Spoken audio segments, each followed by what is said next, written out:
Due to overpopulation and lack of resources in the near future, a crisis occurs. In response to this, the UN requires reducing the population of countries by 5%.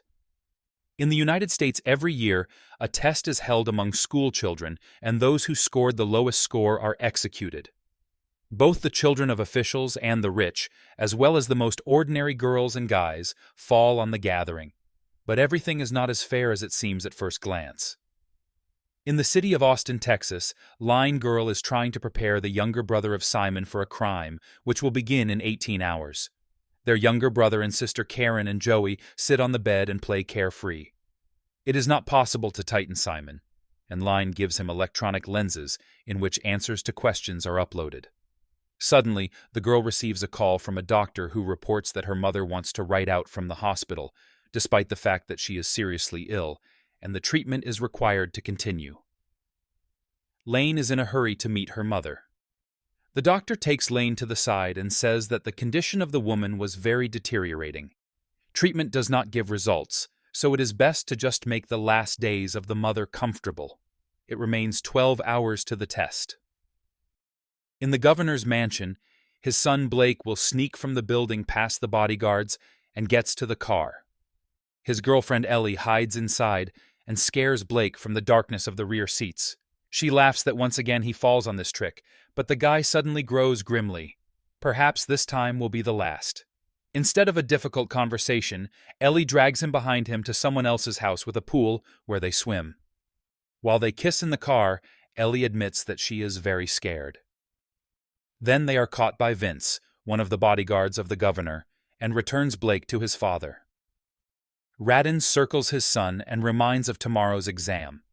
He promises that if Blake focuses on the test that will determine his future, then he will be able to do what he wants and with whom he wants. Finally, the father hugs his son. 3 hours before waging, the guards patrol school surrounded by fences, barbed wire, and cameras. School children go in a dense stream and pushing Simon into the back so that his lens flies out of the eye, and he cannot find her. The guard suspects something and orders him to continue moving. The guy obeys and goes to the exam without hints. Pupils say goodbye to their parents at the entrance to school and stand in line to pass the final search. Then Blake comes up to Line, who asks her a device to write off, but the girl explains that she had already given the last lens. Kellen, a friend of Lane, stands in line and asks about their relationship with Blake, but a friend insists that he knows almost nothing. At this time, one of the guys comes across with a cheat sheet on the forearm and tries to escape, but he is caught up and caught by the network. Kellen uses access to the security system of his father to get a video from surveillance cameras. After he sends them by email, journalist Wendy Banks. At school, Blake is trying to console Ellie, who is shaking with fear. 15 minutes before the start, all entrances and exits from school are blocked by iron gates. Pupils gather in their classes, where teachers tell them the rules. As you know, there is no program. You can start. Light in the classes muffle, and students begin to solve tasks on electronic tablets. For 2 hours they fly unnoticed, and while they count the results, adolescents experience terrible stress, fidget in their places, cry, and grab their heads. Anxious expectation is coming to an end, and teachers begin to read out loud the names of those who failed the test, and the guards bring them under their arms. Someone is trying to resist or run, but all attempts are in vain. Kellen is almost sure that he will be taken away, but the guy is lucky, but Ellie is taken right in front of Blake's eyes. The rest of the school children are congratulated on success and let go into the restroom. Blake calls his father to use his ties and saved Ellie, but the governor insists on subordinating the law. Blake is angry and hung up, and Line sees how her brother Simon is taken away with steel hakes. Blake catches up with a column, grabs a fire extinguisher from the wall, and attacks the guards.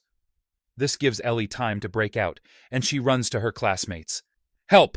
No! Help me, please! No! No!" She does not receive any help. Blake is delayed, and the guards take away the girl. A year takes place, until the next test is 24 hours. Instead of preparation, the athlete, Instead of preparation, demonstrates her skills in American football, and the girl Sarah goes to school and seduces the teacher Mr. Glass, who will conduct a test with high school students. Miss B. With Jua and Karen in the house, inside of which are boxes with things of their mother. For this year, she died. They are visited by Miss Burge and brings a casserole. She is trying to support Lane, because her younger sister will take her first deadly test tomorrow.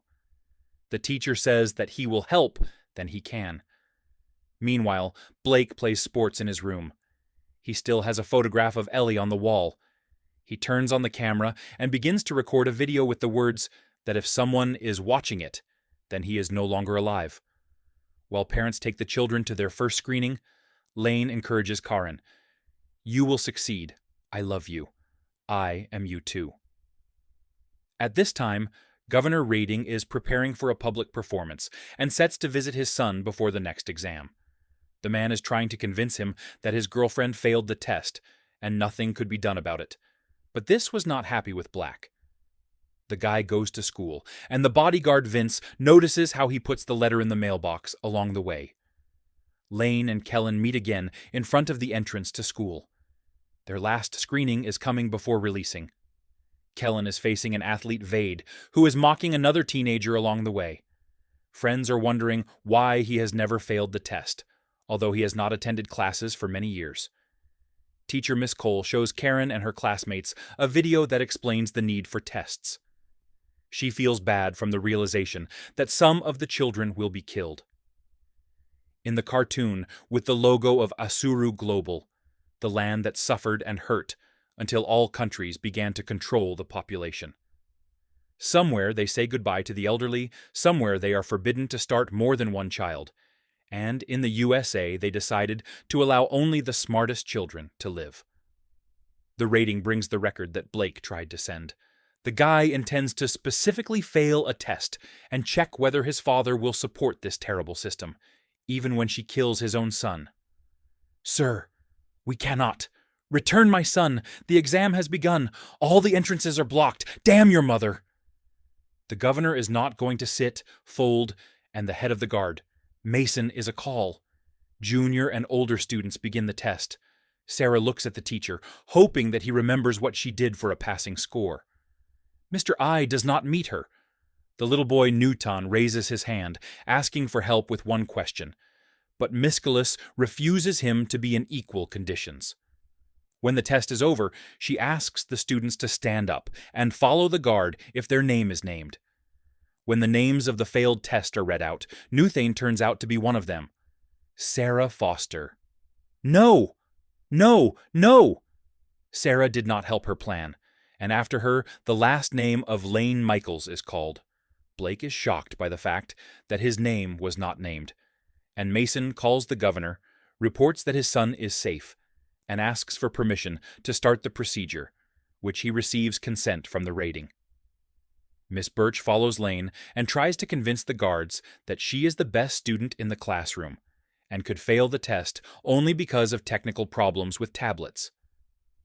This does not work, and before the girl is taken away, Miss Birch manages to secretly put a magnetic key in her hand. In the restroom, students are congratulated on the passage of the dough. They eat and dance to the music, while Kellen's father is relieved to track the appearance of his son there, and Miss Birch rolls his eyes from how brazenly Mr. Eyes flirts with the next student.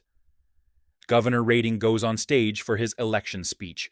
He talks about what indicators improved during his stay at the post, and that he is especially proud of the best level of education in the country. Blake listens to his father on TV, and with disgust goes into the corridor, while the governor continues to say that the worthy is not a barbaric practice, and over 25 years, America has carried out magnificent reforms that have failed the teenagers' test, bring them to the room where they begin to inspect. These are treated as livestock and ordered to take off their clothes. And what will we do with parasites? We wash them off. Lane hides the magnetic key in the mouth, and Blake approaches the protected halls. He cuts down one of the guards and makes his way to the dispatch. Kellen sees in the cameras how losers are given new clothes and chained handcuffs to the chairs in another room. The guards take out syringes with muddy liquid, and while throughout the country, Blake's father announces his candidate to the president, saving students from the injection, Mason discovers the guard unconscious, and the students who were sent to scream raise a rebellion. Lane runs away during chaos, unlocking the door with Miss Beard's key. The guards suppress the rebellious rebellion and put them back in the chair. It is discovered that Line fled. At this time, another guard on the floor notices her, but she seems like Miss Beard and shows her key. The guard suspects her because of his clothes, like the prisoner's, and as soon as he turns his back to her, Line attacks him. The man dumps her, and the girl is saved by Blake, who was nearby.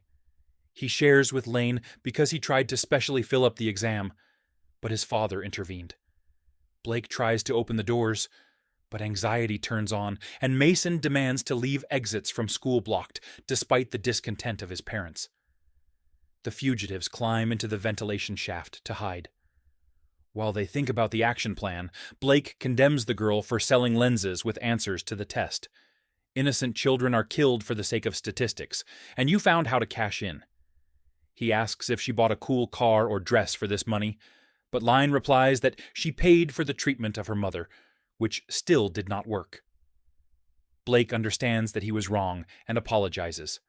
Lane admits that once he envied his girlfriend Ellie. Together, they begin to go to the server room along the cables.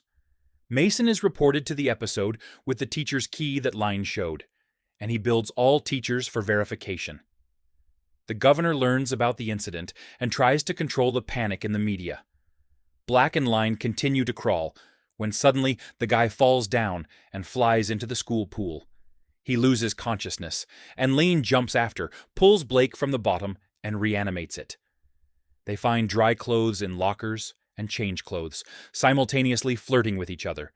The teenagers who passed the exam begin to be indignant that they are being kept in locked, and the most impudent of them is beaten by the guard. Kellen takes it to his phone and sends the journalist again. Lane and Blake see the door to the server run through the lattice, but the magnetic key falls out of the pocket of Line and falls next to the guards. Fortunately, they don't notice him in the dark, and Blake shuts his mouth to the girl so that she does not cry out with annoyance. They go down to the biology class behind the next door, where Line finds a magnet and wire to pull the key from the ground. The guard comes to the noise, and Blake does not have time to climb back into the mine. Line manages to pick up the key, and Blake enters the next battle. He wins again, changes with a guard of clothes, and is divided with Elaine to rescue the others. In the waiting room, Miss Burge offers Mr. Glass to drink together after such stress. But I warn you, I do not control myself when I drink. She steals his magnetic key, and all suspicions fall on Glass. Mason begins to knock out his readings out of him.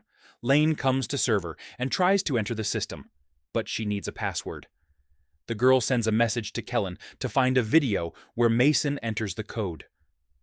When the light is returned to school, Kellen responds to Lean and helps her calculate the password. The girl checks the results of Karen, and with relief sees that her sister passed. Then she checks her and discovers that she scored 98%, but someone did not pay her. At the same time, Wade was enough only 42%, and Blake is generally 15%. She also checks last year's assessment of Ellie and sees that she was filled up, although she scored enough. At this time, in an emergency news, Governor Rating reports that Lean, having failed the test, fled and killed 2 guards. Meanwhile, the Vendy journalist Vendy reaches the video sent by Kellen, in which the guard beats the schoolboy, and she understands that what is happening does not correspond to the official version. She translates the material on the air, and then Lane sends a friend screenshots with test results and unfair verdicts. Then she is seen on Mason's cameras. Blake finds a room with prisoners and orders the guards to take them to another place. This does not work, and the guy has to fight again. Line is caught and led to the rest of the prisoners, where she discovers that Blake failed to free anyone, and he is immobilized in the corner of the room. Kellen manages to send Line's letter, and Wendy goes on an emergency broadcast, where he reports on the falsification of the results. She shows that Lena scored the highest score at school,